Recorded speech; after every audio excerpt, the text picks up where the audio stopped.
council meeting, which is May 24th, 2021. It is 7:01 p.m., excuse me, and we welcome you to join us. We are looking to see if we can stand for the Pledge of Allegiance, and it will be led this evening by Trustee Douglas. Pledge allegiance to the flag of the United States of America and to the republic for which it stands, one nation, under God, indivisible, with liberty and justice for all. Thank you.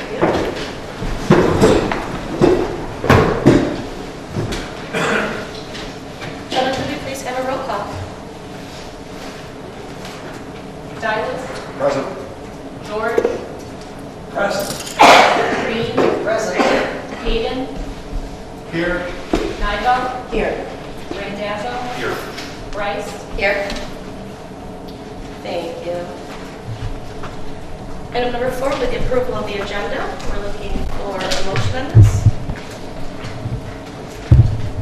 I make a motion to approve the agenda as presented. Support.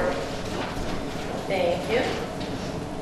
Motion on the table by Trustee Hayden, supported by Trustee Nivell. Any questions, comments, or discussion? All right, Jenna, could we please have a vote? George. Yes. Green. Yes. Hayden. Yes. Nigel. Yes. Randazzo. Yes. Douglas. Yes. Bryce. Yes. Thank you. That motion carries 7-0. Next up is the approval of the council minutes. Those will be the village regular meeting minutes from May 10th, 2021.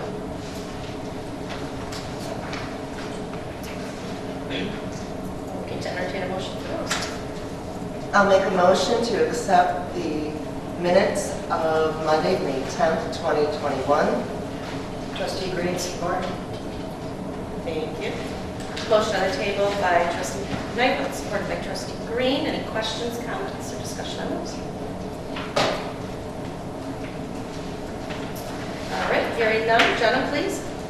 Green. Yes. Hayden. Yes. Nigel. Yes. Randazzo. Yes. Douglas. George. Yes. Bryce. Yes. And that motion carries 7-0. Next up is item number 6, which is our current disbursements, and that will be ending May 15th, 2021. Looking to entertain a motion for those.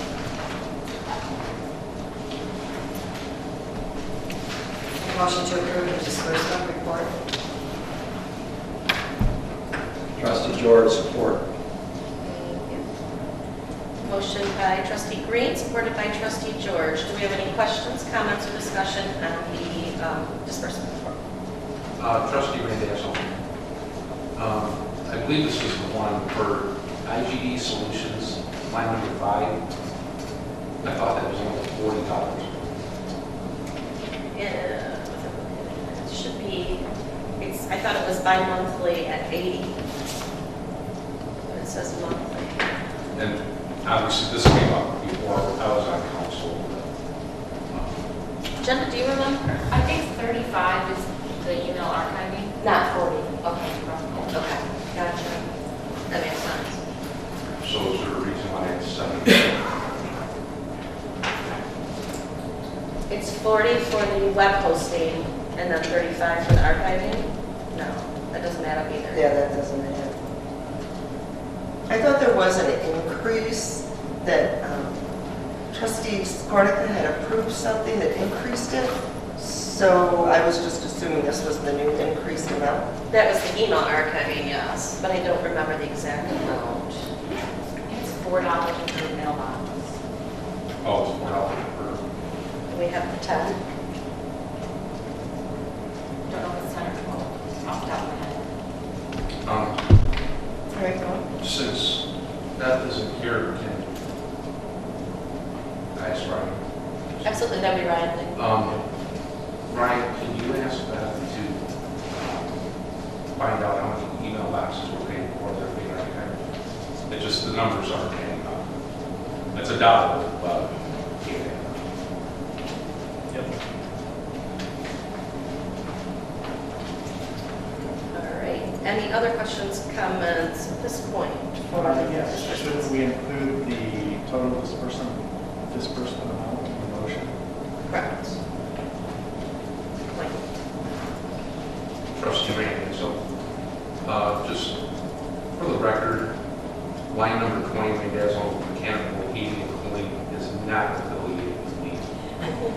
So, just for the record.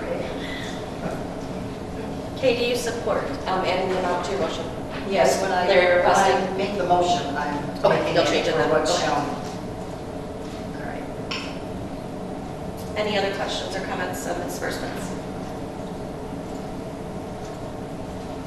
Okay, would you like to adjust that motion? You said you wanted to adjust it. No, I said, anytime I make a motion, I'm making it for what's on the paper here, but if you want me to say the $28,301.72, I can do that. Please. We normally do include that in the form of motion. Trustee George, support. All right. Are we good and ready for Oakland? All right, please, Jenna. Hayden, Yes. Nigel, Yes. Randazzo, Yes. Dylas, Yes. George, Yes. Green, Yes. Bryce, Yes. That motion carries 7-0. Thank you very much. Next up is item number 7, which is our public comments. At this time, that is on agenda items only. If there's something on the agenda you would like to question, share with us, etc., please do that at this time. Keep in mind there is a 3-minute limit, and there will be a section later for non-agenda items only for public comments. Anybody have anything they would like to? Is there anyone on Zoom that would like to comment?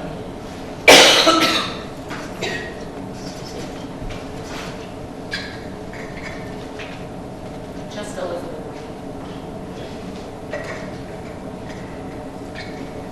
Going once, going twice. All right. At this time, there are none. Item number 8 is our consent agenda. Tonight's consent agenda contains the treasurer's report for April 2021, the monthly revenue and expense report, the DDA minutes from April 19th, 2021, the planning commission minutes from April 6th, 2021, the 2021 farmers market permit, and the ordinance violation tracking report as of April 15th, 2021. And we are looking for a motion for the consent agenda. Could we pull out the farmer's market? It looks like there's 3 or 4 choices here, and maybe Yep. they wanted our input, I wasn't sure.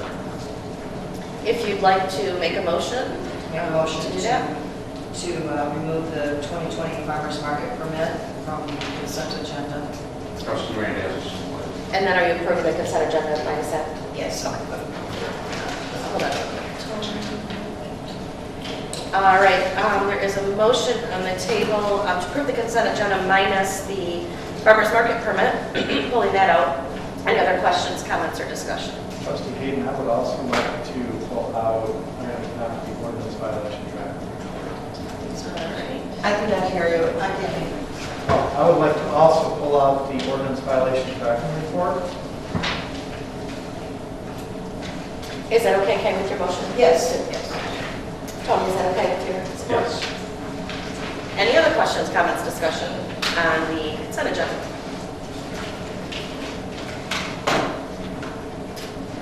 All right. Jenna, we are ready, please. Nigel, Yes. Randazzo, Yes. Dylas, Yes. George, Yes. Green, Yes. Hayden, Yes. Bryce, Yes. Thank you. That motion carries 7-0.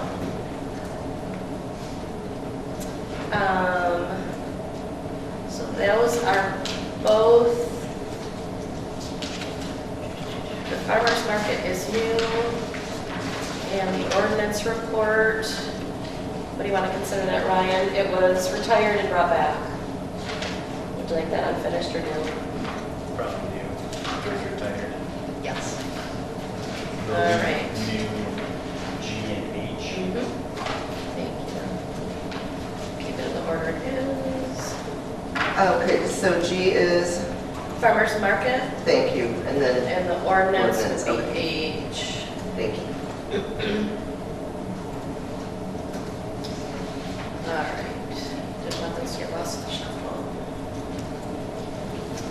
And next up is our trustee committee updates, please. And if you don't mind, we will start with Keith. Me and the other one.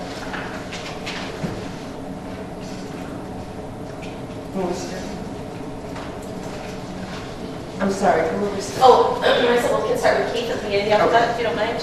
I'm sorry, the fan is like Sure. right here. I'm So I sorry. think the writing kind of settled in, and here shortly we'll have a meeting on the street. We haven't done that yet, so next month. All right. Thank you. Next up is Becca. Yep. Regarding the Historical Society, they did hold their officers' election at their last meeting. Judy Miracle resumes her post as president. She had that before, and then Scott took that over. So Judy is currently back at the president's level, and that's good. From a painting standpoint, talking with Bob Hawkswell, we submitted 3 bids last summer, that being the summer of 2020, on the cost for repainting those 2 buildings, the mill and schoolhouse. I know the lowest we had in was 30,000 K, 30 plus thousand K on that. I'm still hoping, Tanya, we still have that $20,000 on the books, don't we? At least that much, right? The bids were 2019. They were supposed to be done last year, but because of COVID, they did not. It was a $27,000 lowest bid.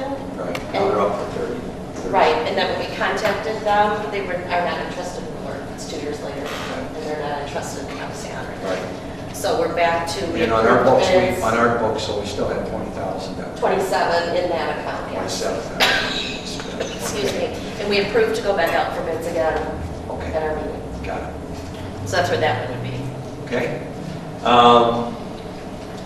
Also, it was mentioned again, and I know this is hitting the papers and things too, the Ron Sutton Memorial Service will be held at Crossman Park on June 12th. And at, I want to say 2 to 4 or 12, no, is it 2 to 4? 2 to 4. 2 to 4, yeah, 2 to 4. So that should be, should grab a lot of people in there, I think. So I know it's in the papers, and certainly that'll be something I'll be at. So let's see if there's anything else. Oh, okay. I didn't see him originally, and Jenna didn't either. But we'll try to get the Historical Society monthly meeting minutes forwarded to Jenna in the near future. And we'll have those added to the panel. Planning Commission, PBA, things like that. Parks and Rec, and all those. And that should do it. Thank you. And that would be, okay. The only thing I have to report is we're going to meet tomorrow. We have received Hill's sort of quote, and we're going to discuss how we want to proceed forward.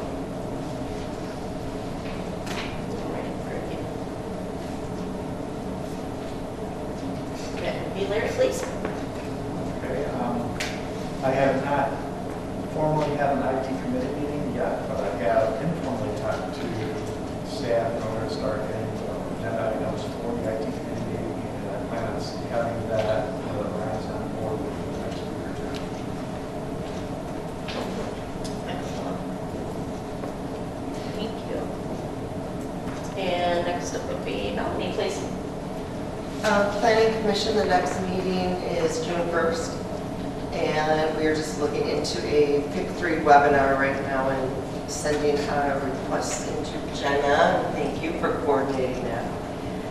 Heritage and wayfinding, we will discuss further down the agenda. Thank you. And that would be Tony, please.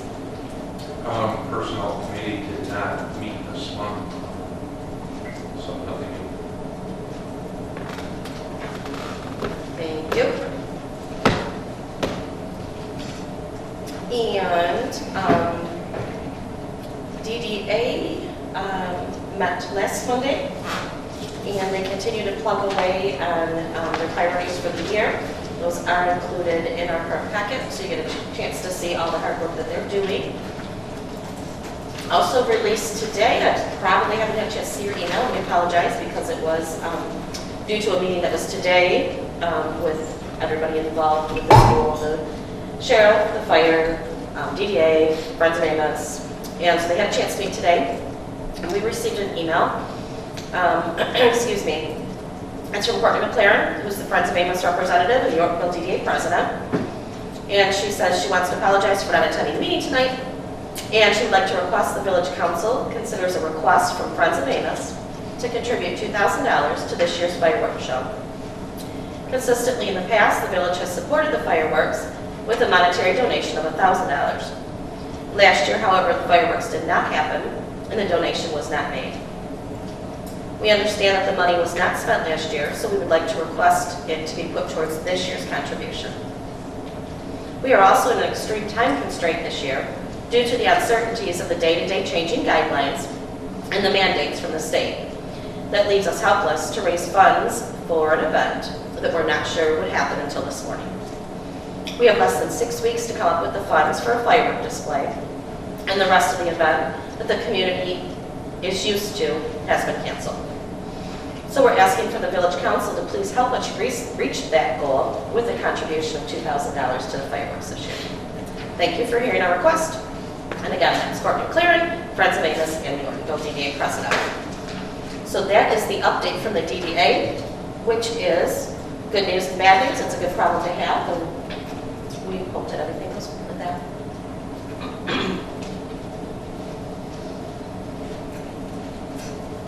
How would we do that, Tanya? Make a motion later?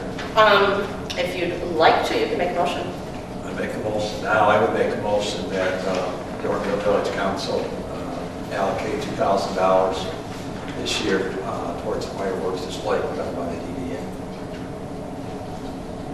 And do we have a support? I can support that. All right, we have a motion on the table by Trustee George, supported by President Rice. We're open for questions, comments, discussion at this time. Trustee Gayton, I would be more than willing to donate the normal $1,000. I'm a little hesitant with $2,000 because we have a very tight budget. And it's not like we don't have other priorities that we use budget money for too. We're looking at this upcoming budget cycle for the upcoming fiscal year to be a significant drawdown of our fund balance based upon several large projects that we're hoping to complete to get behind us. So I don't know if it's prudent to really double down on the fireworks. I would prefer to just have $1,000 instead of $2,000. Trustee Dylas, I concur with Trustee Heath. Trustee Green, I would also because of the budget. All right, anybody else? Questions, comments, discussion?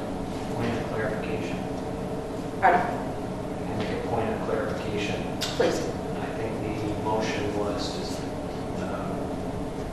support the fireworks through the DDA, and it's actually Friends of Amos amendment. Okay, good point. I didn't honestly didn't catch it as you stated. One other item. I don't think I heard it in Courtney's email. I do know she was hoping that it would be allocated from the current year budget as opposed to the new budget. Which is what we traditionally do by the June 30th. Just clarify, make sure. And I can say my support in this is very firm. Some were on council, some were not. Last June, when DDA came to us and said that they were unable to use the funds for the fireworks, and were we interested in utilizing those funds for the Oakland County, what is the correct term? It wasn't the small business. What was the name of the grant? Matching grant. I don't know. It was a crowdfunding. Okay. And Oakland County was hosting it, so whatever we donated was doubled by Oakland County. So the request was made from council to donate the $1,000 that would have been to the fireworks to that, which would be distributed to our businesses, and that was turned down. So I'm very firm in the fact that I believe that we should have given them $1,000 last year, which would have went towards a great event. And by not giving them that, I feel we do have the $1,000 this year extra to contribute. That's just my personal opinion. So I did want that stated as to why. That's where I stand on it. that it was tax money that wasn't used. Any other questions, comments, or discussion?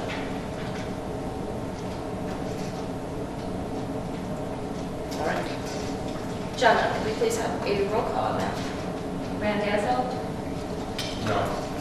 Dylas, No. George, Yes. Green, Hayden, No. I'm sorry, No. okay. Nigel, Yes. Price, Yes? And thank you. That motion does not carry, 3-4.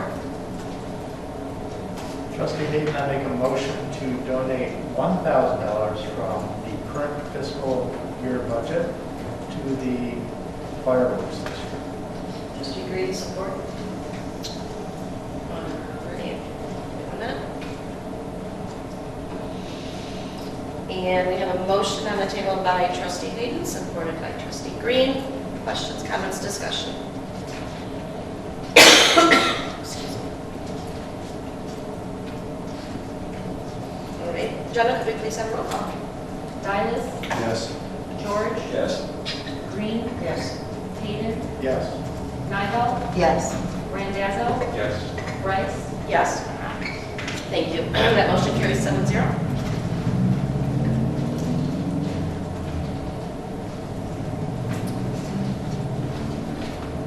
All right, which leads us to item number 10, which is our unfinished business. And item A is the redevelopment ready community. We'll turn that over to Rick. Yes, so I get to introduce Elizabeth King. She's on Zoom. If you don't mind, get her going, Jenna. She is a senior redevelopment ready communities planner with the MEDC. She is our point person for the redevelopment ready communities program. In your packet, you'll find the baseline report and all findings of where we're at so far in the RRC process, and then our path forward a little bit. She is going to join us via Zoom to speak to the process and all the fun things of RRC.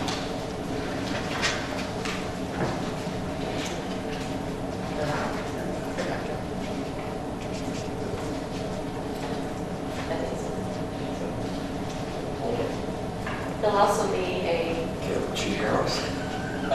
well, you hear Jenna, She can see us. but she'll also have the projector on in the rear. We'll kind of have to direct ourselves that way, which is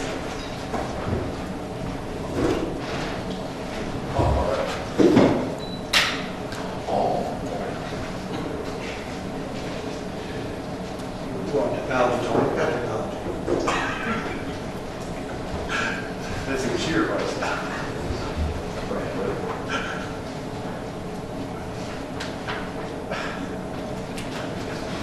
Tony, Yeah. we need that countdown. Countdown is Let's get practice for the movie.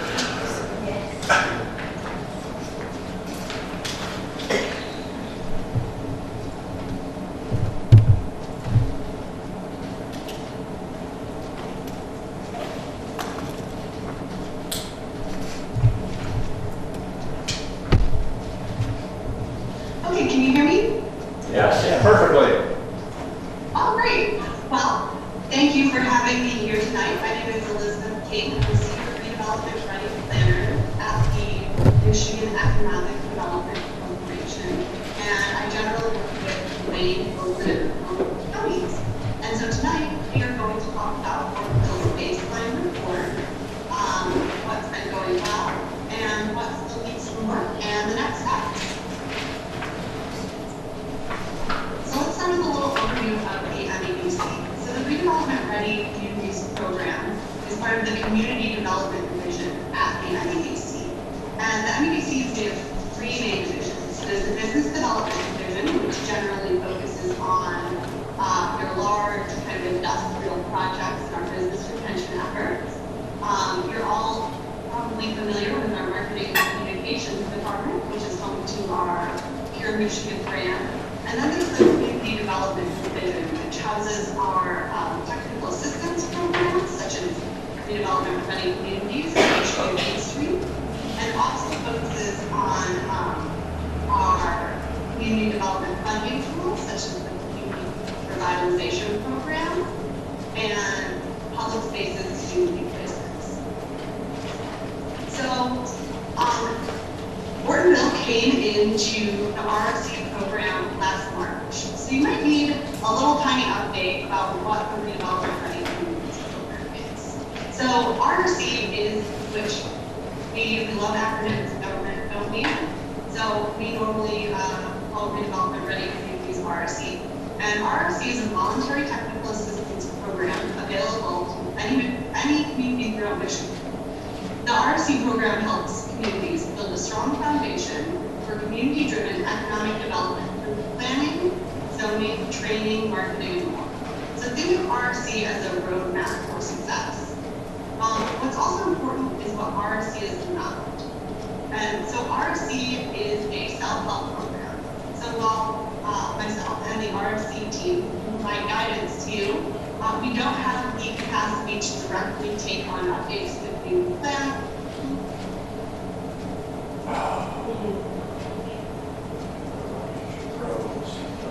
Yes, catch him.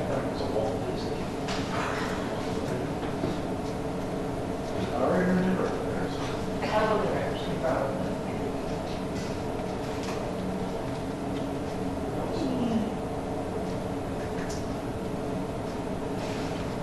IT topic, Brian. Access point in the old town hall.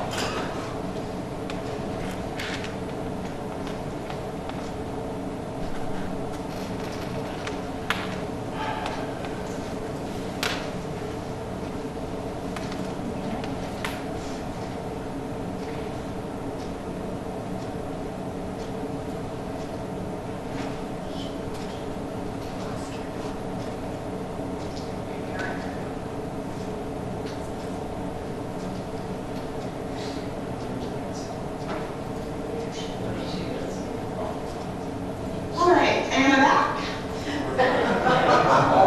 For now. Don't you guys love technology? Sometimes. Jenna, if you could allow me to screen share again, that would be Oh, yes. helpful. Thank you.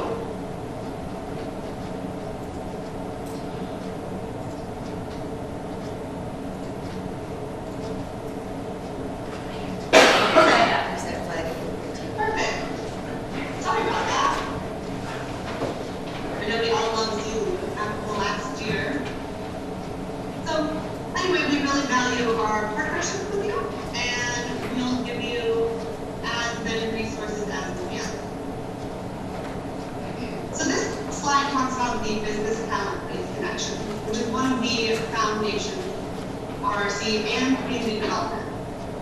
Talent is place, place needs business, business needs talent. The idea is that nowadays, more so than ever, people are moving to places, quality places that they find attractive first and finding a job second. And that has been especially true over the last year with the remote work. So we really need to develop attractive places to attract talent, and businesses will follow. The RFC program is guided by 6 principles. It's community-driven. We are striving for predictability. It's implementable. It's proactive. It strives to be equitable and collaborative. The RFC program is comprised of 2 levels. So keeping in line with our RFC commitment to recognize the unique nature of communities, we offer 2 official designations, also called paths, for communities to pursue. There's the essentials level and the certified level. Communities have been asked to choose a path upon entering the program, but can change at any time.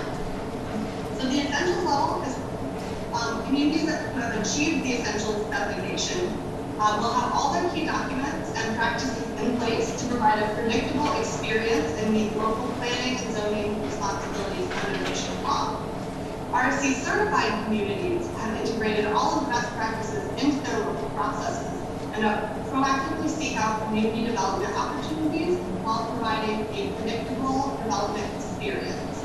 There are no deadlines for achieving RFC essentials or certified designation, and in fact, communities who slowly integrate the best practices over time are much more successful at maintaining and benefiting from those practices than communities who try to quickly implement a ton of of change at once. And Ortonville has actually selected the essentials level. And so the essentials level is a really great way to start off by getting some of those key items and documents together and communicating those out. And then the certified level is more about continuing to implement those best practices. So once Ortonville has reached the RFC Essentials level, if you are not sick of working with me, just kidding, the joke normally goes over better in person, you can continue on to the certified level. So here we'll talk about the RC certification process. So you guys, Ortonville, came into the RC program in March 2020. Great time to come in and start something new. It took me a little bit, but I wrote your baseline report, so that's what we're going to be going over tonight. You actually, I believe you've already passed a resolution to proceed with the RRC program. And so the next step in the process is integrating all of the missing RRC best practices to achieve your chosen designation. And so that is what your staff and your RRC team will be working on going forward. From this slide, you can see I believe we have almost 300 communities in the RRC program now, with around 52 certified RRC communities. And I believe we'll have some RRC Essentials communities on this map in the near future. Some certified communities a little closer to you include Rochester Hills, Oak Park. Those are the close ones. All right, so the RFC program is really made up of 6 best practices, and there's 7 plans and public engagement, which include your master plan, a downtown plan, capital improvements plan, and public participation plan. And then they look at your zoning ordinance. Best practice 3 focuses on the development review process. Best practice 4 really focuses on board mission, recruitment, education, and training. And best practice 5 focuses on economic development marketing. And best practice 6 focuses on redevelopment ready sites. So with the RRC Essentials best practices, you'll really be focusing on best practices 1 through 4 right now. And that really does just make the program a little more bite-sized and manageable. So here you'll see Ortonville's RRC evaluation snapshot. Green indicates that a best practice has been met. Yellow indicates that best practice may be partially met, but needs a little more work. And red indicates that the village is not meeting this best practice. So overall, Ortonville has completed 30% of the RRC Essentials best practices, and is in the process of completing another 39%. And that percentage is it's actually moved up a little bit because best practice 4.4, your village staff has already begun working on it by adding the planning commission bylaws to the website. So you're actually already making progress on meeting these best practices. So now let's talk about what you're already doing. You have a pretty updated downtown plan that includes projects, public improvements. For the projects include public improvements, economic restructuring activities, design activities, promotional activities, and organizational activities, and include those estimated costs. And progress on your DDA plan is generally reported in the DDA's annual report. Your zoning ordinance is accessible and user-friendly. It's easy to find on your website, and the PDF is really easy to navigate, so that's great. And then you allow for concentrated development, placemaking. So what we're really looking for best practice 2.3 is that the zoning ordinance allows for mixed-use building by right. And Ortonville zoning ordinance does allow for that in the downtown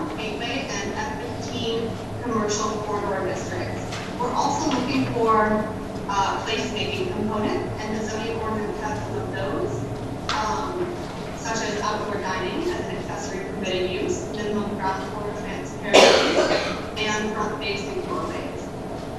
Another thing we're looking for is housing diversity, and so you are meeting the RSC Essentials best practice for housing diversity because you allow those mixed-use buildings and you allow townhomes as a principal permitted use in the very small RM district. If Ortonville did decide it wanted to go for the RSC certified designation in the future, we would have a little more work to do allowing additional housing types. Your development review process. So the areas you're really excelling at here are that you have a point of contact, you can listed on the website with contact information. Site plans, permitted use site plans are approved by the Planning Commission.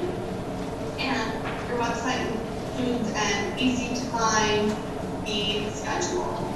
So you're really doing great in those areas. Some areas that need work include the master plan. So I received I believe it was a draft of the 2019 master plan that needs to be finalized, adopted, and added to the website. I received some rough drafts of some capital improvements plans from 2017. So those really need to be fleshed out a little bit more and updated for the current year. We recently did public engagement for your master plan. And so for best practice 1.4, we're really looking for Ortonville to put together a forward-facing or forward-looking public participation plan to guide future efforts for public engagement. So that could be possibly around a zoning ordinance update. So you really create a plan that says we want to engage the community in this way while we're doing these things. Some other areas that could be improved, but the village is sort of meeting is the zoning ordinance does have site plan standards that are clearly defined, but your zoning ordinance is a little light on the details for your special land use section around public hearings and procedures for rezoning and text amendments. The website should also be advertised or updated to advertise conceptual review meetings. And that's really just as simple as saying, hey, if you want to develop or build a building in Ortonville, please reach out to our building inspector. He's the contact. So it's really just putting that kind of welcoming message there saying, yes, we want to talk to you first. We want to help you through this process. And then really just documenting the internal review process. And documenting the internal review process, I know you're a small team at Ortonville, but it really helps in the face of turnover. It helps things to stay moving smoothly when you have new staff members come on. It's really just kind of getting those standard operating procedures and what goes where and who looks at what written down so that everyone can be on the same page. Another item that the village has been good at, but needs a little bit of work to meet the RSC best practices, is the creation of a forward-looking training strategy, so for development-related boards and commissions. I know Ortonville's staff and officials have taken part in many webinars and training opportunities provided through MML, NAP, and Oakland County. So to meet RSC best practices, we really just need to create a more strategic training plan for development-related boards and commissions. Think about what you want to learn over the next year or two. You know, where are the challenges in Ortonville? What do we need more information about? And you can really engage your boards and commissions in creating the training strategy. So here are opportunities for improvement. Right here we have parking flexibility. So Ortonville zoning ordinance provides general provisions for parking and loading, but collective and shared parking agreements do not allow for reduction in required parking space or yes, you allow for collective and shared parking agreements, but they don't allow for any reduction in required spaces, and they must be approved by the zoning board of appeals, which doesn't really meet the RSC best practices, because those should be approved by the planning commission. You shouldn't have to go to the ZBA for flexible parking tools. So to meet this RSC best practice, Ortonville will really need to update the zoning ordinance to allow additional flexible parking tools, and those parking tools should be approved by the commission. Now you can do something as crazy as removing all the parking minimums, and then it doesn't matter if the planning commission approves it or not, because you wouldn't require any parking. So we have a lot of flexible options and suggestions for those parking tools. Another thing that Ortonville will need to do, this is a pretty simple, low-hanging fruit one, is indicate on the website where and how to pay for development fees. So when I go through and do an RT evaluation, I think about, could I, if I was trying to put up a garage or renovate a small building in downtown, would I, without going into the office, would I know how to pay for these fees? And so you really just need to indicate on the website where and how to pay the development fees, and it can really be as simple as saying, you can pay with cash or checks or credit card, and they can be taken in person at the counter, or checks can be mailed in with the application. So it's really as simple as adding just that verbiage to the website. Next, we'll talk about some board and commission information. So one of the expectations here is that there'll be clear expectations on what being a board member entails. And you'll have information about the recruitment process. So right now, there's no application for boards and commissions on the website. So we really ask that you get a board and commission application online. We set some of those expectations on the website. So that could include major responsibilities, training requirements, and more. Also, that orientation packets for board and commission members are put together so that when you do have a new board or commission member, they can really hit the ground running with all the resources that they need to feel like they're going to be successful in the role. And one of the final low-hanging fruits is just creating a planning commission annual report. This is something that the planning commission should be giving to the village council. It's an excellent communication tool to kind of summarize what's been done over the last year, and it is required by the Michigan Planning Act. All right, so that was kind of just an overview of the baseline report. So what's next? I believe you've already taken most of these steps. I believe you've passed the resolution already, acknowledging the baseline report and stating that you want to proceed with the program. So now your staff will just begin working with me to start meeting some of the missing best practices. And they've already done that. So you are ahead of the game. We really do encourage RRC to be a team sport. So RRC is not something that one person should be doing. It's really something you should build a coalition around, because you're going to need everyone on the same page to implement these changes and move forward through this process. So here, we'll just circle back to the value of the RRC program. So it is the RRC Essentials or RRC certification is a signal to the community, to your community, that it is open for business. We provide technical assistance matching funding. So once you've met some of the missing RRC best practices, say there's maybe a bigger project you want to work on, we can help provide some technical assistance matching funding to help you work on that project. We provide ongoing technical assistance with the RRC staff.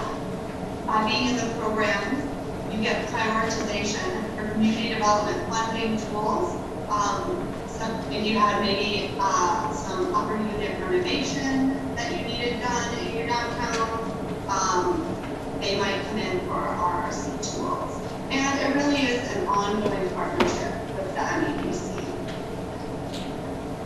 If you want to learn more about the program, you can visit our website at myplace.org or check out our LinkedIn. The RRC website, the RRC page of our website does have a lot of great resources and examples on how you can use best practices, and we also have an e-learning tool if you'd like to really take a deep dive into best practices. And I am really happy to answer any questions.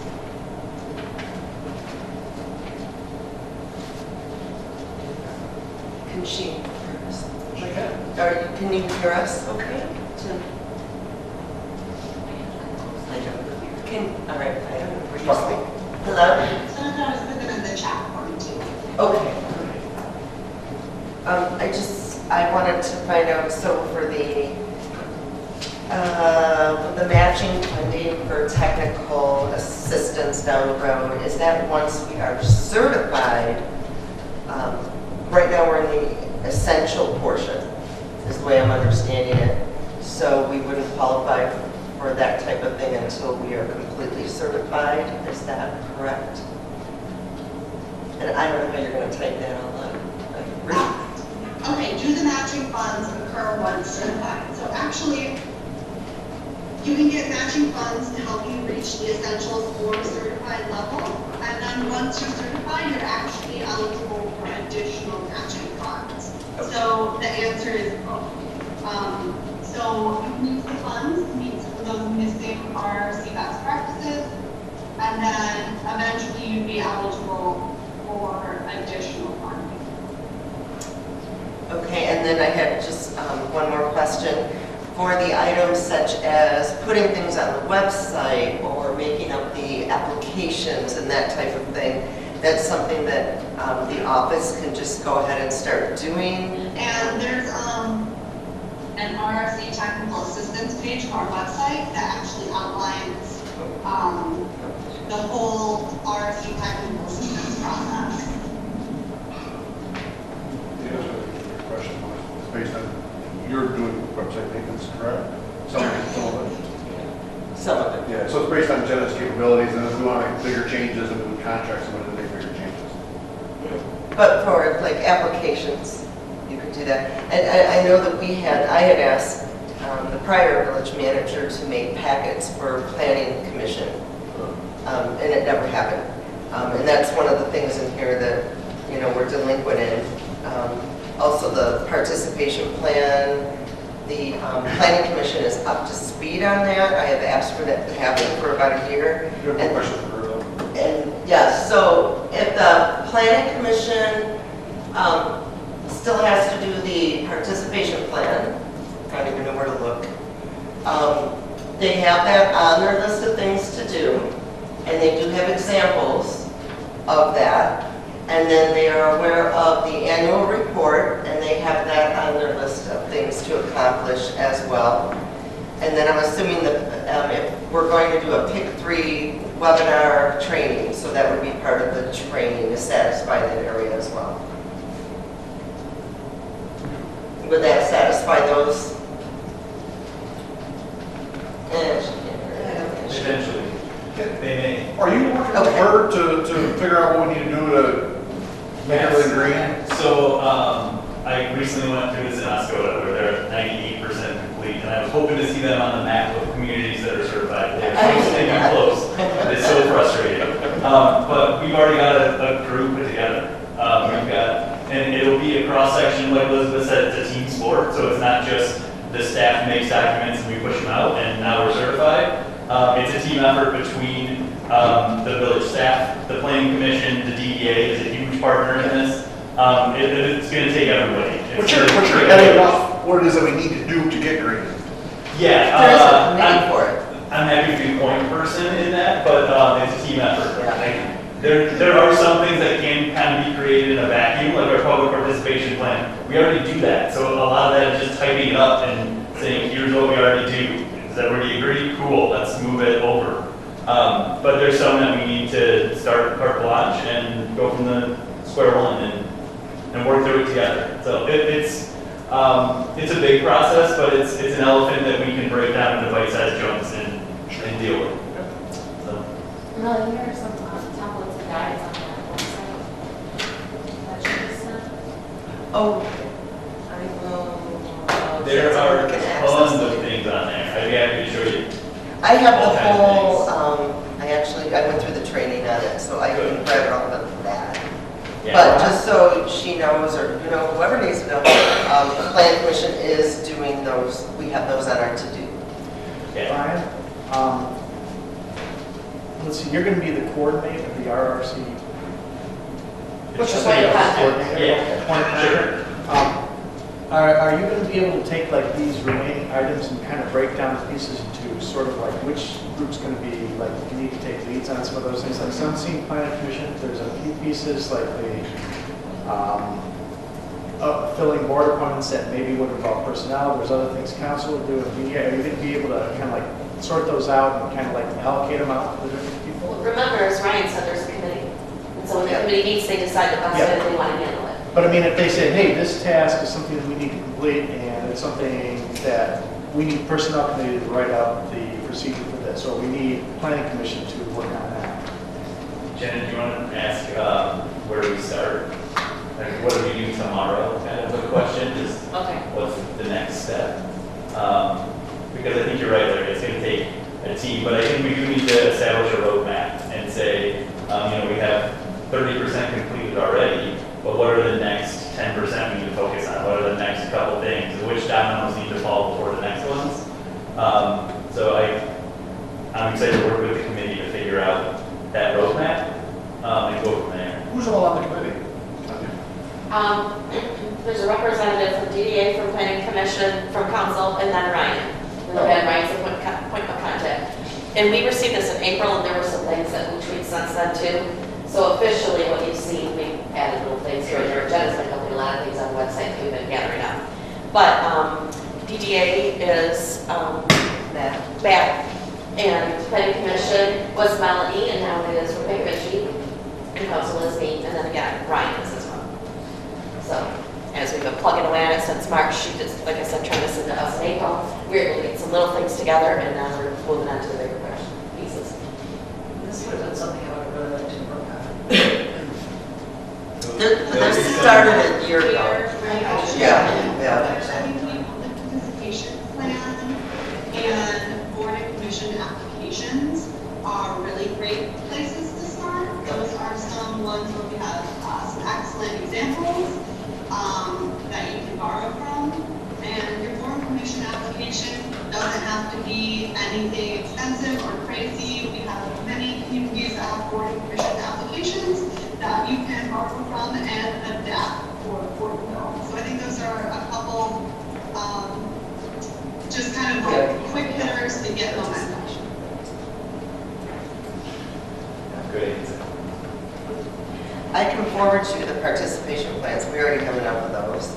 But like the little things, like the websites, and adding website payment method, that was on here. Yeah, that's kind of a big one. That's, but putting the payment Big method. worries. Posting it is okay, but not actually paying on the website. That would be Right. Yeah, right. Correct. So, just remember, this is not like a council discussion, this is Right. sent to the committee, and then the committee can kind of put things together. But some of these are quick things, is my point. So, Yeah, If you, repeat that, or could you guys close with repeat that? We missed it. Can you please repeat what you just said? yeah, I said you don't have to take online payments. You don't have to be able to let people pay online. Right. You just really have to provide information about what sorts of payment methods you accept. So that can be cash, check, credit cards, and where to pay. So that can be at the counter, or on mail, or via Dropbox. And if you had online payments, you can put that on there, but you don't have to have online payments. You just have to, so a lot of this is about transparency and communication. So that anyone wanted to do a project in your town, renovate a building, open a small business, they could figure out how to do back from us. So if Or I at could, least they have a good idea of how to do it. It's kind of about creating a one-stop shop. so if I could ask, so in my line of work, something like this, to kind of to Larry's point, we would make a list of everything that's not green, and she's got recommendations for those things, and then who those are assigned to, whether it be the planning commission or whoever, and then an expected completion date, those kinds of things. So is that a list that you're putting together, or you could put together? If the council so moves, then yes, that's the. Yeah, I think if the plan is to finish this and to try to achieve that goal, then we should have who's responsible. Yeah, and if that's what the council wants to do, I think it's to empower the committee to move forward with assigning tasks and Yeah, breaking right. down the process. Exactly. And Who's eating which part of the elephant? exactly. Project management, 101. Do we have any other questions for Thanks for the Elizabeth? messy chart. Or should we move this on? That too. Any other questions for Elizabeth? Thank you, Elizabeth. Thank you. Thank you guys so much. This was the funnest hybrid meeting I've been to yet. I'm just imagining all your faces. I'm the cute one. Have a good night. Bye. Thank you. Bye-bye. Thank you. Ryan, do you have anything else to add to that at all? So when I started in Oscoda, they were way less than 30% completed. And now Oscoda being the next one with a star next to their name. So I'm excited to get further into this process and pursue this. And it's something that I think the benefits will be long-term and very, very great for us. So I'm eager to get going. I do have one more question. Is this a yearly subscription that we pay? No, Just a one-time thing? I think it's free. Yeah, we don't pay anything. Yeah. Free? It doesn't cost us. It's MEDC technical assistance money, and that's who pays for Elizabeth and all the different things that are, some are available to us now and more will be once we're certified in essential community. And the DDA got the village involved, actually, Matt got the village involved a couple of years ago. We didn't have a manager that believed in this process, so it stopped. So now that we have someone that not only believes in it, but has gone through it, now this is good. This is really good. So thank you. It'll be a team effort. Yeah, I'm really excited to move forward on a lot of these. A lot of these topics are things that have been mentioned, either planning commission or council, of things we should be doing and just have never followed up on. So I'm really excited that we, hopefully through this process, we'll be able to do something. Absolutely. All right. Any other questions or comments before we move on? Is that, do we need a motion or do we need any? We did the resolution at the last Good. meeting, so I think we are on track going right. All right, thank you, everyone. Unfinished business B is ordinance 31.18C, which we started discussing at the last meeting, the village manager appointment. And I'll turn that over to Ryan as well. This one, because it's kind of a continuing conversation, I'll just mention that 3118 is under the heading appointment. Letter C says the manager need not be a resident of the village at the time of appointment, but shall become a resident within 180 days with extensions permitted upon approval of council.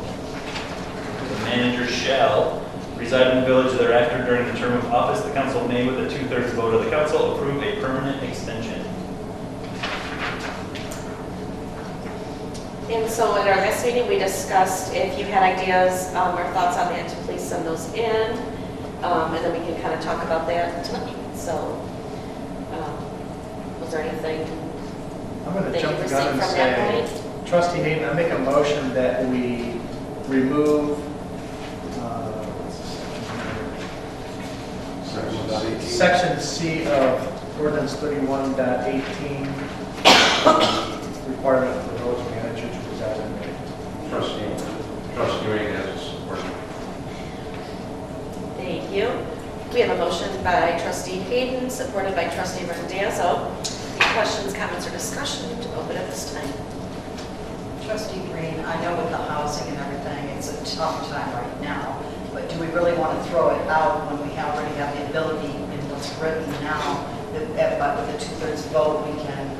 do a, permanent extension for specifically. I mean, because things change, Personally, I feel requiring them to reside within the village limits is really restrictive in terms of housing opportunities. When we have so much mobility these days, it's very simple that they can live within a certain radius and still be plenty accessible to the community and easily here on the community. I mean, there's people who are technically would not qualify, but they are like just on the other side of, say, Oakland Road, or the south side of Grangerville, for example. And yet that would not qualify for this requirement. So I think this is overly restrictive. I just think that with the greater mobility, I don't think that it's really necessary. Trustee Nivell, just a comment. With the 17 years that I've been here, I am not aware of one village manager that has ever lived in the village or resided in the village. Trustee Randazzo, this is a 34-year-old ordinance section. Maybe back then this is something that worked, but this is one of those things that, it's one of these ordinances that no longer should be on the books. Anyone else? I have to say I concur that it would be nice to remove that and have that flexibility. I would hate to pigeonhole and lose somebody great. And I think we also would love if somebody was in the community. So I think this leaves that option open and flexible. I couldn't hear you tell me at all. Oh, Tuesday I said I know we would love to have somebody in the community, but I think by pigeonholing and saying they have to, it makes it inflexible for us. So I would like to see that flexibility. If they do, that's great. If they don't, it's okay. We don't have to keep revisiting this. As we know, we haven't visited this, and we have not been in compliance with our ordinance for many years. So that's kind of why we wrote it. I'm not sure we weren't in compliance because they probably did the 2/3 vote. I know we waited past. We couldn't find any on record Oh, really? that far back. I mean, obviously we didn't go past, but yes. So, like I said, with that said, It was just a question. doesn't matter. So, anybody else? Thoughts, ideas, comments? Are we ready for a vote? Yes. And just reread the motion. Is it to remove it? Yes. That's fine. Okay, all right. All right, Jenna, please. George, Yes. Green, Yes. Hayden, Yes. Nivell, Yes. Randazzo, Yes. Tyus, Yes. Bryce, Yes. Thank you. That motion carries 7-0. Item C on unfinished business is our wayfinding, and we will hand it over to Trustee Nivell. All right, well, I am here again on behalf of the subcommittee for wayfinding to ask for the approval of the $1,800 to obtain the style guide from Digital Alliance so that we may receive the style guide to move on with using our new identity. We just made a motion for $1,000 for fireworks. And we knew this was coming when the wayfinding set up in 2019, they were very aware, the council was very aware at the time of the fact that anything over and above the $6,500 that the DDA was giving them the technical assistance grant, that anything above that they would have to incur those costs. They agreed to that. They agreed to those terms.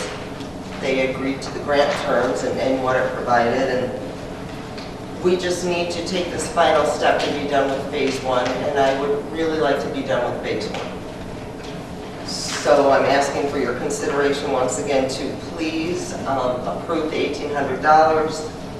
I'm also very aware that the village manager can approve up to $2,000 without getting approval for council. So that is something that I may discuss with the village manager as well.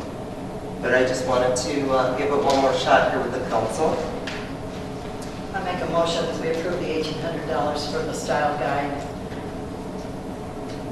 Trustee George, support.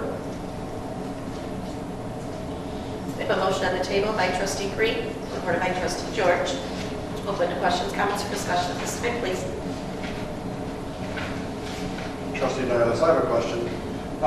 I guess I was hoping, I hadn't thought about it, I forgot who brought it up, but I was hoping that with the new style guide, which drives the fact that we're changing our logo, that there's a cost that will be incurred in changing the logo, be it our website, be it any documentation, or there's a cost to that, and I guess I was hoping we would have an estimate of what that cost would look like before we would go ahead and change the logo, just so that we're all understanding of what direction we're going in. Because we have a concept of what we want to do. We don't really know what it costs, and that would be nice to know what that would cost. Well, the council already approved that logo and new brand identity. And this council had a choice of keeping the current one. And we chose we approved that, to go on and change the new logo. Personally, if I was on the council in 2019, I would not have agreed to take that technical grant. I would have been one of the no's. But it happened, they agreed to it. We just need to finish this. And as far as costs for that, that'll have to come from the village office as far as costs for, if you want magnetic signage on the DPW trucks, if you want banners, the stationery, we don't do stationery, it's printed off as it's needed, so are the envelopes. But we approved for that change, and it's changed. So, and I have also sent information, I did a lot of work. I mean, I've spent so many hours on this, and when other committees are not meeting, I think, wow, what am I doing? But on how to announce this, I've sent that to the office numerous times. Matt Jenkins has worked with me on some ideas, Jenna has, and we haven't even announced this new logo that we approved and agreed to. If we didn't want to do it, why? Why did we spend this money and waste that grant? Again, I wasn't here in 2019, but they did approve it, and my job was to complete phase 1 of the grant, and we have, except for the style guide. The only question regarding that style guide, is that going to cover things like type of font and all that sort of stuff? Font, files, Pantone colors, size parameters, horizontal, vertical versions. So this layouts. $800 will give us something that we can say, now we have, if we say, hey, Yep. we want to redo Yep. a village park sign, for example, we say, this is the format we need to follow. Yeah, that's what you give to the fabricator. For a perfect example, Old Mill, they requested a path that, can we get in with that signage. This would adapt the Old Mill, but in this new logo and design, and everything would be consistent. And it's a phase in. This isn't something the village can do overnight. As you replace items, then you replace with the new logo. Or as you add things, you add with the new logo right off the bat. But yes, it would cover that. Library, if they wanted to, our parks definitely. So is that something that we can approve the style guide, and then we can kind of get a wish list together from Ryan and staff as to what maybe that might look like and what the priorities are in replacing, and then we can get some Correct. And I'm pricing pulling on that, and together. then we can decide, is this a priority and what? Well, and we started doing, I'm pulling together a meeting with a sign company actually to meet with the committee, to walk around the town, and they give suggestions and recommendations on signage. And that is a free of charge thing. But that way we can come up with a priority. And especially those yellow signs that are, that's, top of mind every meeting, we can get something to replace those and actually start making, making headway with this. We couldn't until phase one was completed. With grants, you have to do the requirements and what they ask of you, or they pull the money, or they don't give you grants in the future. So it was very important to complete this the way that the village was requested to complete it.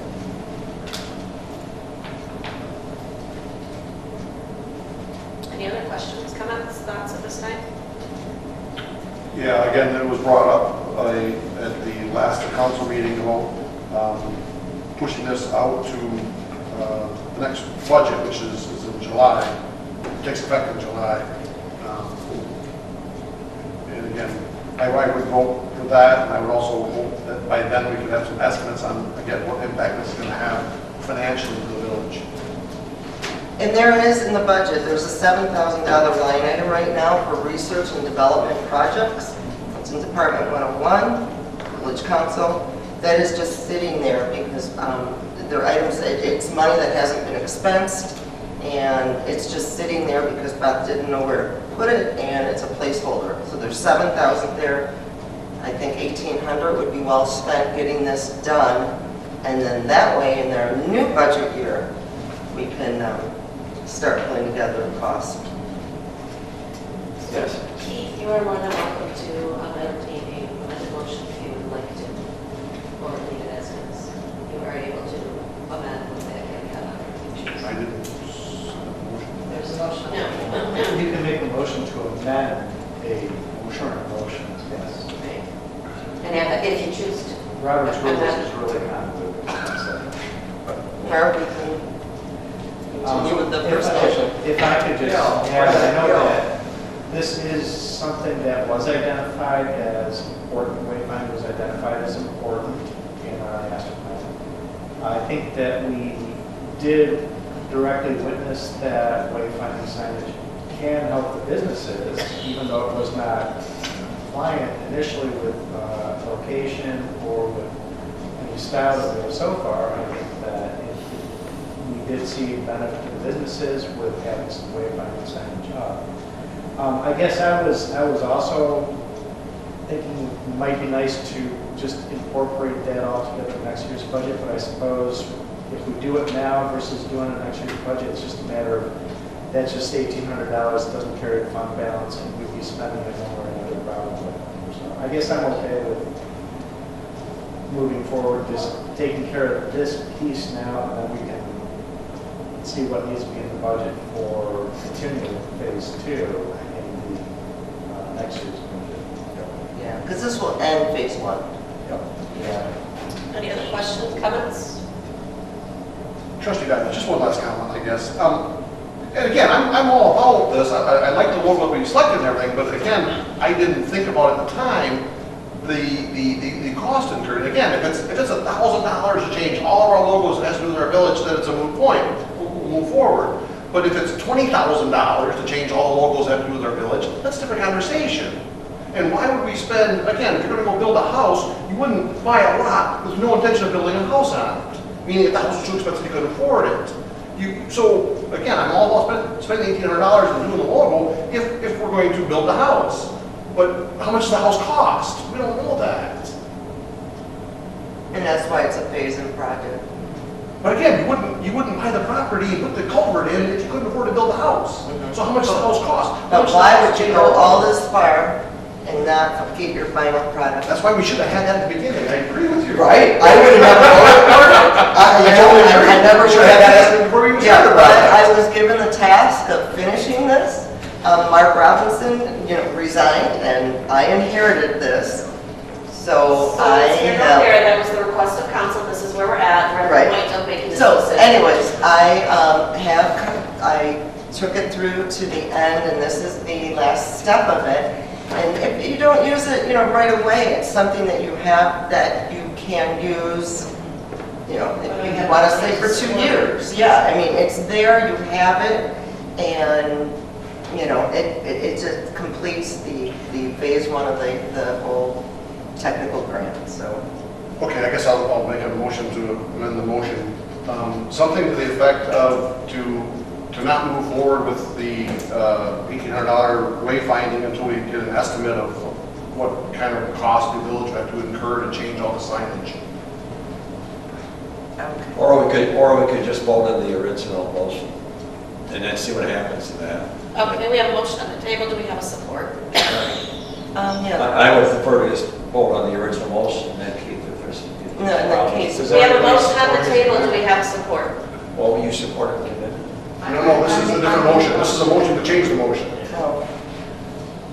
If it's, if it's back somewhere in the original wording for $1,800, now that's. All right, before there's discussion, we have a motion on the table. Do we have a support?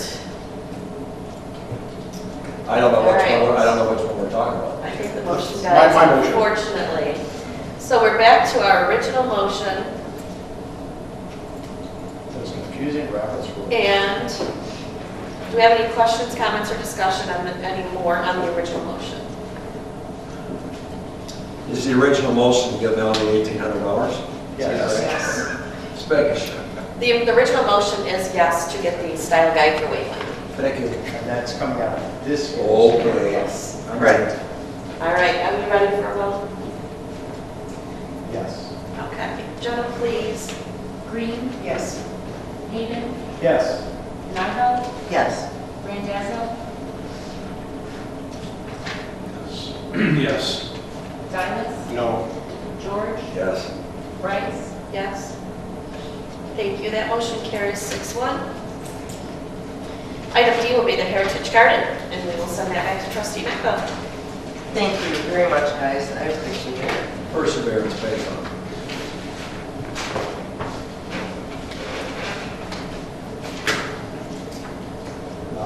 Oh, Ryan, did you want to, the Heritage Garden? You want me to just read it? Or, well, it came from you, so. I think everybody should have read it by now. Yeah, a bit of narrative in your packet. Actually, it came the day after the packet day. About the Heritage Garden Park. It's early in the process to have, budget estimates and architectural drawings or anything like that, but the appetite for council to pursue this project is necessary to expand the efforts beyond what could be to the planning of next steps, costs, and plans. Next steps include public input for ideas and possible plans for Heritage Park, and the committee is committed to working to create a community space that honors the tradition and character of Heritage Park while becoming more usable and viable for years to come. You will find the minutes for the committee with this narrative. So the request is that the village council make a motion to commit to supporting the work of the Heritage Park Committee with appropriate and timely village funding in addition to collaborative efforts of possible grant opportunities so that appropriate next steps be taken to consider the future of this space. Great. Thank you. And I'll just make a comment, and the reason we discussed this was I wanted something in writing, right from the get-go. I didn't want another wayfinding issue, where, something's committed to and not seen through. So this is letting council know off the bat that if we are going to do something with that park, there will need to be funding. There's no way around it. I don't know how much. I don't have a list. I just don't, because we don't know what we're doing yet. But I started to meet with them and I thought, I'm not going to meet with this group until I have your support and we know we're not wasting our time. So that's where this came from, and thank you very much, Ryan, for pulling this together. Trustee Green, make a motion to commit to supporting the work of the Heritage Garden Committee with appropriate timely village funding in addition to collaborative efforts and possible grant opportunities so that the appropriate next steps be taken to consider the future of the space. Support. Thank you. We have a motion on the table by trustee Green, supported by trustee Nyla. Comments, question, discussion? Ms. Smith, please. Trustee Douglas. It just seems like here we go again. You're asking for us to commit to a project with no proposed budget. I would never do that. I am not. No, not you These are personally. committees that were made by this council. Again, I agree with the concept and I agree with investing money into the Heritage Garden, but before we should commit to doing anything, we should have a budget. have someone look at that and, or get some quotes or what have you, and have an estimated budget. Is it $1,000, $5,000, $20,000? What is And it? see, and I do it the opposite way. If the council said, all right, we're gonna commit 10,000 to this, then I have a budget of 10,000 that the committee can use, and that's it. That's it. That's what it should be. Yes, but there's not a list saying this, this, and this. Council decides at their workshop or at our budget, that this is how much we're gonna put in there. And that's how much we have to work with. We But I'm- work within the budget. Budget's not done. We Yeah, I work understand the within budget's the not done, but budget. also, there's no concept on what we're doing with the garden. Do we want to Not plant a yet. tree? Do we want to build a gazebo? Right, So and then we're we're looking gonna for- come- All right, I want excuse to me, hold on before for a the next second. person starts talking. We're looking for the Heritage Committee to come to council and say, hey, we would like to do X, Y, and Z, be it a gazebo and a tree and some flowers, and we need, $10,000 to do that. Well, I don't want to waste my time or their time if we have no plans of funding it, and that was kind of what was said at the workshop. So this is guaranteeing that we're supporting this with funding, and we'll come at you. We'll come at you with a whole list of wish lists. Or, council says this is how much we have, work with it. So, there's two ways to approach that. Larry? Okay. I fully agree with Keith. Typically, if you have any type of a project that you're starting to plan, the first step is you gather your requirements. Your requirements, one of the important things in there is scope. I have seen nothing to indicate even what the scope of this project is really. I think that they need to define a scope. Council needs to define scope. Excuse me, I have the floor and I see people constantly interrupting each other. I want to just be able to say what I'm going to say, and then the next person can speak. We need to have the scope defined, exactly what is the scope. We need to then, once we have a scope and we have it clearly defined, and I think this is what went sideways with the wayfinding. There was a desire for wayfinding, a committee was formed, but there was no scope set, and the scope just got bigger and bigger and bigger, and that's why it got out of hand. If we are going to support Heritage Garden as a project, we need to have the committee first define some kind of a scope that gives us some general guidelines on how big is this thing going to be. Then we can start looking at maybe setting some funding limits and things like that and take it from there. But that's my feelings. The first things we need to have some kind of scope requirements from them first before we can make a decision. And that's what I'm asking council. Does council make committees without any scope, goals, or direction? It would be I the think committee Kay has direction. her hand up next. This is a question, I guess, and I was thinking that was the case when I made the motion. Wouldn't you be coming back to us and saying, hey, we're thinking about doing X, Y, and Z with the Heritage Garden, what do you think? I didn't think my motion meant they could just go do anything they wanted to. I anticipated them coming back here, and if we see it's a big money project, we may not approve it, but if it's, something little, then we certainly could. Well, like the first thing we want to do is a survey of the community to see what the community wants there. So for us to spin our wheels, and I can work on that for a couple of weeks or a week, and then I come to council and they say, you guys say, no, we don't want to do it. I don't want to waste any more time with our volunteers or my time, really. So, either we're really going to get behind this and have a scope and commit funds, or, I could come with suggestions every meeting and get turned down, Anybody else, questions, comments, I discussion? didn't really get my Go ahead, question please. answered. Is that everybody's understanding that they would come before us and say, this is what we're thinking about for the heritage space?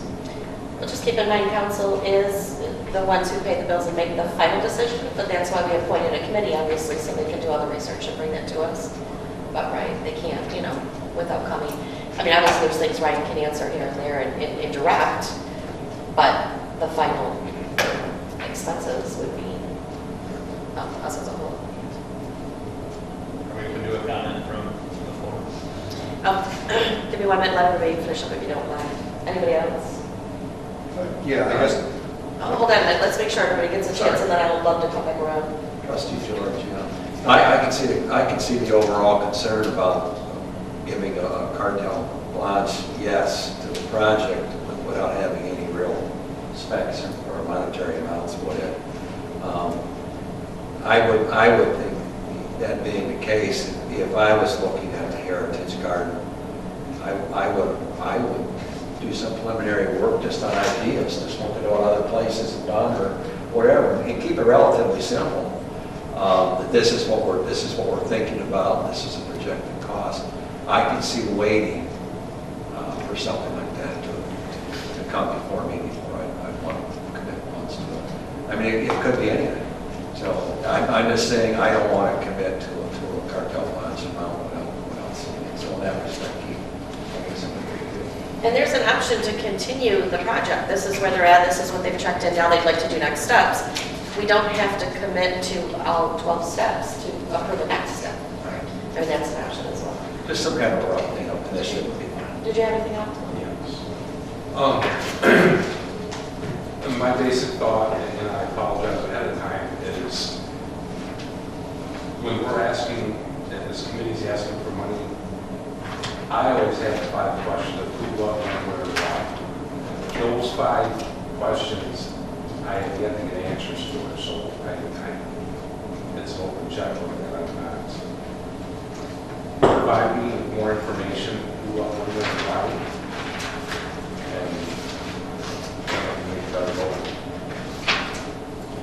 Thank you. Matt, you had something I'd like to contribute to this? It's an example of a possible solution, or sounds like 2 sides here. I'll bring up Pat's favorite subject here, the Red Barn. We did an adaptive use analysis on the Red Barn. We engaged the county's preservation architect to do that adaptive use analysis. Didn't cost us anything. It's a different type of project, but there are similarities. And from that report, we could decide if it was a project that we had the wherewithal to take on, and whether or not it rose to a priority at that time. Preservation architect is aware of the Heritage Garden and the village's desire to do something. You just have to be on his time frame. There's one preservation architect for the county. Thank you. Any other questions, comments, or discussion on the Heritage Garden? I guess, even the way I worded it, the way it's worded in here, if they brought ideas to us at that point, that's when we say, that's quite a bit of money, and we don't have it this budget year. Or, we could do parts of it, or not at all, or they could bring a number of ideas. So when we do have some idea, because it just says, appropriate funding, well, that's after we decided what it is we're going to do there. At least that's my interpretation of this. Trustee Hagan, I'm just looking at the memo line, and it's, what I see is that in there it says the committee sees many potential avenues to pursue for this area. It would be really helpful if they had just given a summary of, here are some of the potential avenues we see. Is the village interested in following any of these? But I don't even know what those avenues are. I don't have anything in front of me to look at. If we had something like that, then I would probably be more on board with saying, okay, now we've got something we can pick and choose, and we can say, this is the kind of level of support we want to give, this looks like a good avenue to pursue. I would prefer to have the committee give a little bit more detailed proposal to us of exactly what these avenues are that they see, and what possibilities they see. That would give us some context before we just say, yes, we give our support without knowing even what sort of avenues we're going to pursue. I will say this is, I think it would not be inappropriate, just as a side note, I saw this and I also see that there's still some other money and funding sources for things that could potentially play a role in this, such as the restaurant relief program. mean, if it's a space that could be utilized for some cafe tables or benches that could utilize some of that money, which we have to spend by a certain point, that would be something that we could try and incorporate. And I would love to be able to utilize that money that way, but I think we just need something with a little more substance. Trustee Dyerlist, would anybody mind if I turn the fans off? Thank you. And I won't say one that I think I've said enough. Anybody else? Questions, comments, discussion? Are we ready for a vote? If we can read the motion. Jennifer, please read the motion again. To commit to supporting the work of the Heritage Park Committee with appropriate and timely village funding in addition to collaborative efforts of possible grant opportunities so that appropriate next steps be taken to consider the future of this space.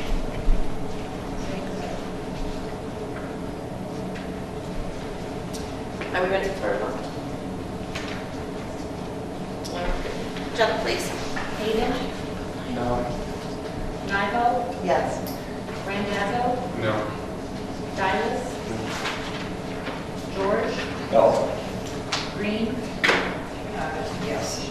Price, No. Thank you. That motion is, does not pass 5-2. Trustee George, what is so bad, I guess, what is so bad about just taking the funding part of it out? And, for example, if you gave me that project, I'm serious, I would Google Heritage Gardens, I'd start looking around. I'd see Oh, what- we have- I'd see I- what, and to me, that's. I have piles of information, that's not the point. Well, I've done webinars on this for a year. Okay, all right, but then I could see something tangible, that we really, we really saw this one, and we like it, this is what Fenton did, this is what Milford did. Right, and actually I do. And if you said, look, here's one we really like, and when we said, well, you got any idea how much that cost? And that's the thing, though, Pat, I spend hours, on wayfinding hours. Yeah. Heritage Garden will become the same thing, and then I will come here for approval, and I will get done. And I don't, and then other committees are not. You want it back in the garden? You want it back in the library? Yeah, Yeah, so somebody interested in it's making a just motion about to it? have Or an you ready? approval and support of. Do I make it? I can make a motion to remove, take the proposal, remove the If funding. you'd like to go around. All right, I would make a motion to approve, looking at the proposal without any funding restrictions time. I think it's fair. Did you want to use the current motion, or are you making a complete motion, or just striking, just so Jen was on board with it? I'm not sure. I'm just saying that this, I think God, you have to pursue it, for God's sake, it looks terrible over there. So yeah, we gotta do something. And all I'm saying is show me a picture that you like, and give me a picture at the approximate cost.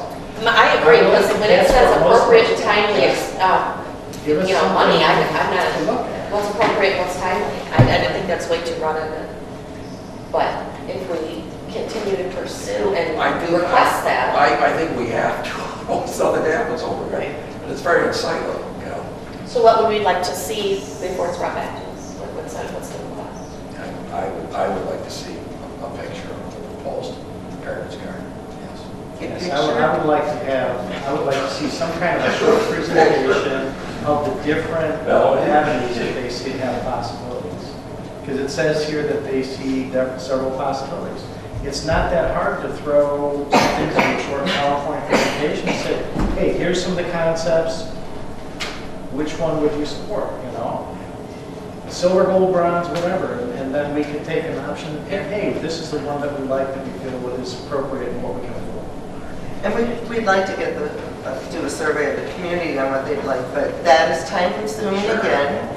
And I want to make sure that I am not spinning my wheels. I just want to make that very, very clear again. Do you have a picture of or no? Is this the I'm telling you, this is what I feel it.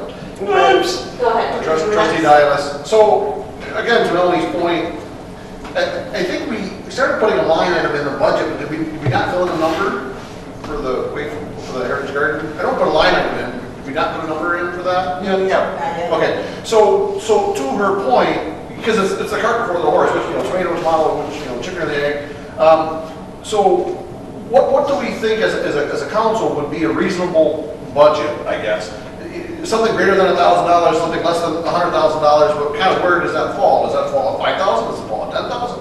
What do we think is a reasonable budget to kind of give her a bogey to shoot at, right? I think that's what Exactly, you're looking for. thank you. Trustee Randy, do we have support on the motion?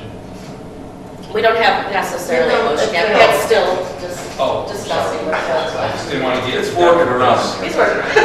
He's noodling. So I guess I would ask the council, or maybe Ryan has a better idea, to give, let's have a quick little vote on an estimated budget that we can make a motion towards, and then that'll go in the line item, and then Melanie will have a bogey to work towards to get us some proposals that would be around that budget. Well, if you have no idea what's going in there, how in the world can you come up with a budget? Well, because- It's gonna be all grass, or it's gonna be a gazebo or a play structure, or you can get a huge grant for ADA compliant play structure. Right. So we might not even need as much if we chose all grass, hypothetically. So we have no. To her point, there is a number that we're comfortable spending as a village council, because we wouldn't spend the extra $1,000 to get fireworks for this year, because we said we're running out of money. Right. And I get that. And now we're But- coming up with 20, So right. to that point, so what are we comfortable as a village spending? Is it, well, just to use a conversation number, let's call it $5,000. But to your point, if she gets into this and gets with parties at B and finds another $10,000 in grants, and then she can spend $15,000 to do X, then now she got something to work towards. But unless she has an idea of what we're willing to commit as a village, Right. Ding, ding, ding. Thank you. Just to be concerned, until we finish our budget, what that's even gonna look like. Mhm. It's not like we have lots of money laying out. Right. Trustee Hayden, I make a motion to postpone this item to our June 14th meeting to give time to at least put together get some feedback on the basic proposals that could be considered and some rough estimate of how much money might be. Trustee Randy has support. What was the date again, please? Our next council meeting, June 14th. So we have a motion on the table by trustee Hayden, supported by trustee Rendazzo. Questions, comments, discussion on the motion? Trustee Douglas. I guess, I don't know if Wojo's is the right place or not, but I don't know if a place like that, or if they have a recommendation of like a landscape architect. I don't know, for as small as that garden is that like, $500 project for someone to give an estimate of what it would cost? We're not asking them to design the whole thing, just what it would cost to do something with that. And I got this kind of idea, and that would cost X. It's an advisory thing. Is that worth spending a couple $100 on? Or I don't know if that's even possible. There's a free one that Matt mentioned. Right. The Well, adaptive. I- The heritage guy. But like Melanie mentioned, we don't even have residential input. What do they want to see there? Maybe they don't want any plants there. I don't know. Yeah. Maybe they want it to be a piece of cement. Who knows? Or So all we're plants. making assumptions without the committee getting a chance to do research. I would love to see community input before we put a number on anything. Yeah. Because like I said, if they want it to be grass and a bike ramp, we're good to go. If they want a, $100,000 play structure, we might need to rethink what we want. Just in general. And I hate making decisions when nobody's given input yet, and that's their, I believe, next step. Is that correct? That's the very first thing that we wanted to do, was to see what the community wanted. So is that something that we can commit to, is that we'd like to see that information, and then maybe they can kind of give somewhat of a range once they know better? Does that make us comfortable in a next step or no? Trustee Douglas. So, again, I think that it's the chicken or the egg. You do the scope and figure out the budget, or you do the budget and figure out the scope. When I was looking to buy a house, I started with the budget. So I was going to spend this much on a house, and then go find a house that fits in that budget, or I can buy a car. So it can go either way. Again, I think that we're in the midst of doing our budget. We have to have that done here shortly. whether we deem a number, I guess, tonight, or if we deem a number 3 weeks from now, you're still gonna put a number in that placeholder, and then, you know, to do the survey and get the results back and evaluate that, that's gonna be weeks and weeks. That, I guess, I would make a motion to try to put a number on that tonight and move forward. Trustee Randazzo, I just want to throw this out that we have somebody locally that is here almost 5 days a week, if not more, who I think has a pretty good idea, and that's Fred Wyburn. We just go over there and chat with him, say, hey, what do you think? How much do you think a project would cost for this area, things like that? Right here. Not We have no idea what the. We don't know what the Yeah, project is. What I'm saying is, what it would, it's something that would start, some type of, you know, it might be $500 to full grass, so we know we need at least $500. But just something to get them, that's my biggest thing. I just want to see a number. It's not that you're not going to use it all, or you're going to go astronomical, but we don't even have a ballpark. That's all I'm looking for. Yes. So Give we me a have a- ballpark number, and I'm good, you know. So we have a motion on the table to postpone to the June meeting. Do we have any questions or comments or discussion on the motion? Are we ready to vote? Who supported it? Rick, yes. Mr. Randazzo? To postpone the item to the June 14th meeting, allowing time to gather feedback on the basic proposal and gather an estimate of available funds. We ready for vote? All right, please. Nyvel, No. Randazzo, Yes. Dylas, Yes. George, Yes. Green, Yes. Hayden, Yes. Rice. Yes. Thank you, that motion carries 6-1. And by that meeting, we will know what our budget is too. So, we should be able to check cash. Item number 11 is our new business, and first up for A, we have the DDA 2021-2022 budget, and we will please pass that over to Matt Jenkins to lead us up. You asked for numbers, here are some numbers. Eat your heart. In your packet, you have the drafted budget that the DDA board approved at their May 17th meeting. Packet also includes a memorandum of understanding, which is items that the DDA reimburses the village for. There are the village treasurer's worksheets and the DDA's recovery plan dashboard, which drives some of the spending in the DDA's budget. And I'm happy to entertain any questions on these items. Thank you, Matt, we appreciate it. Anybody have questions for Matt at this time?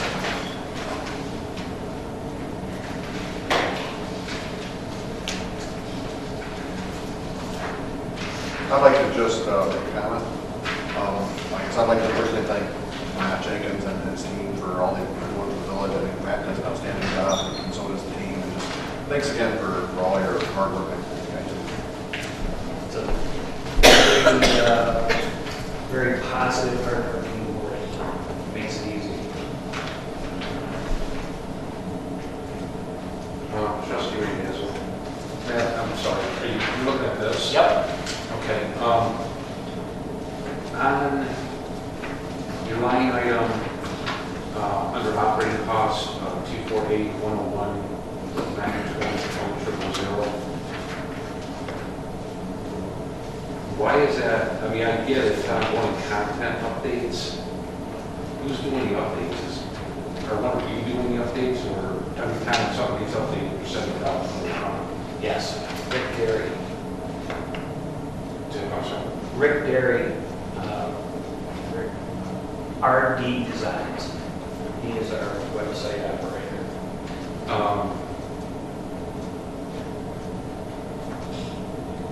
That seems excessive to me.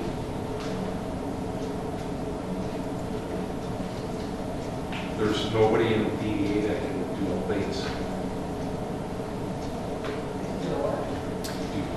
Well, just keep in mind, they have a certain budget to work with, and how they choose to do it or not do it is, not necessarily our question. Fair. But I would think that if you had, maybe options to look at, you could talk about Matt. But as long as their budget is within what it should be, and they're using it responsibly, I think that would be a separate conversation to have with them. My apologies. No, it's fine. I'm just simply, Matt, I'd like to chat with you soon. If it's related to the website, I'll say the DDA board opted to move away from in-house management of the website in 2017.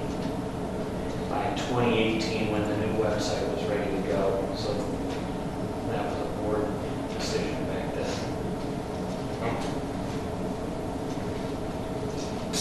any other questions or comments at this time on the DDA 21-22 budget? All right, and you are looking for approval tonight? Please. I'd like to entertain a motion.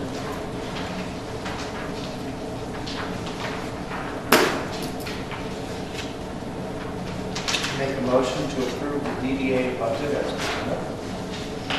Trustee George, support. Thank you. Motion on the table by trustee Hayden, supported by trustee George. Any other questions, comments, or discussion before vote?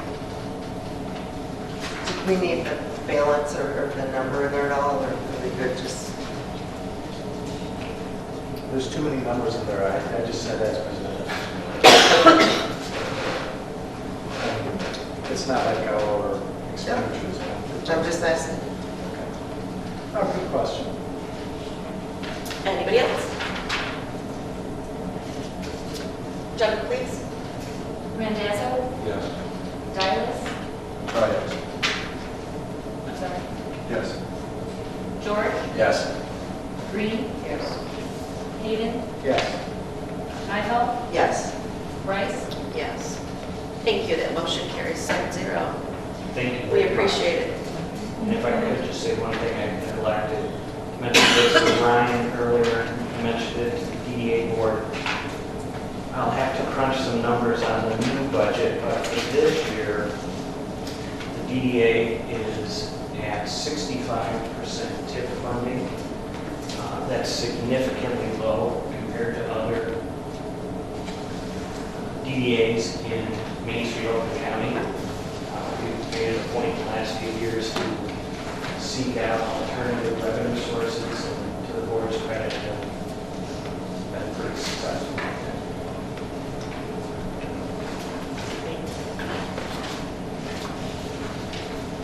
Can I ask, it's just kind of unrelated, but related to you. Did you guys do a GoFundMe and whatnot to start raising funds as well for the fireworks? We did. Okay.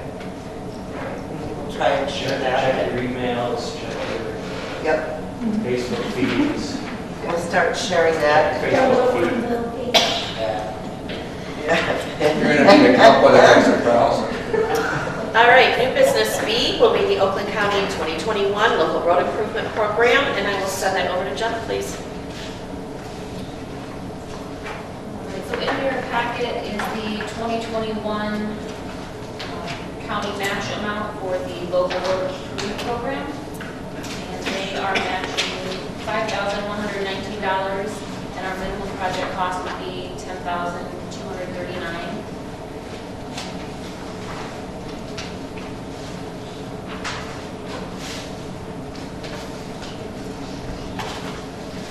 Okay, say those numbers again. The village project cost minimum is $10,239.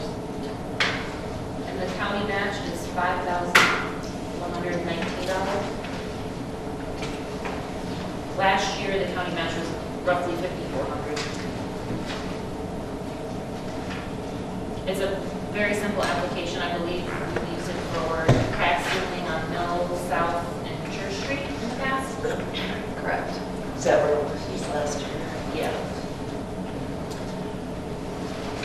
The crack sealing that we did in the past cost more than $10,000. It also includes labor, not just the product. And we do have some product left over, but you have to go with that match. If that's what they're giving us, that's what it's going to cost us in labor and product. So that's our total amount, not our cash amount that we'll be using as that. And we do get this every year. We've never been turned down. And they absolutely, Bob is very, very important. I mean, he's on it like in February. He's like, where's that grant? Where's that grant? So it definitely is helping with the roads right now. I also see in the project guidelines, it says may be utilized to supplement the local government's match funding for the purposes of receiving additional federal transportation. Have you ever utilized it that way? Yeah, I was wondering about for Oakwood. That's a Oakland County road, not ours, so we can't use that. And well, this says federal funding too. No, I'm saying our Oakland road is not our road. Yes. Okay. Yes. But like I said, keep in mind, their labor hourly rate eats up quite a lot of that. And that you do not get funding for. You get funding for the supplies, materials, yes. So that's kind of how it balances out well for us. Is it pays for that road improvement for us and saves that in our budget.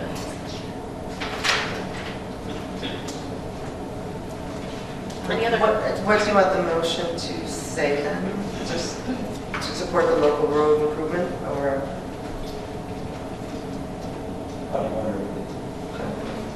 Mainly mentioning the project amount. Okay, the 10293. Right. Okay. I'd like to make a motion to support the local road improvement matching fund program in the amount of $10,293. Is that correct? Was that the correct amount, Jenna? That is the amount listed. She said 93. What was it? That's what Jenna said. Oh, it's 39. Is it 39, is it? Okay. That's what I was, thank you, Tony. Okay. Trustee George, I support that. Motion on the table by trustee Nivell, supported by trustee George. Any questions, comments, or discussion on the motion? All right, Jenna, we're ready, please. I just want to mention though that it does say the minimum project cost, so the chances, can I include that? Is that the minimum? Yeah. You can, Yeah. say estimated or Yeah, minimum. estimated minimum. Yeah. Silas, Yes. George, Yes. Green, Yes. Hayden, Yes. Nigel, Yes. Randazzo, Yes. Bryce. Yes. Thank you, that motion carries 7-0.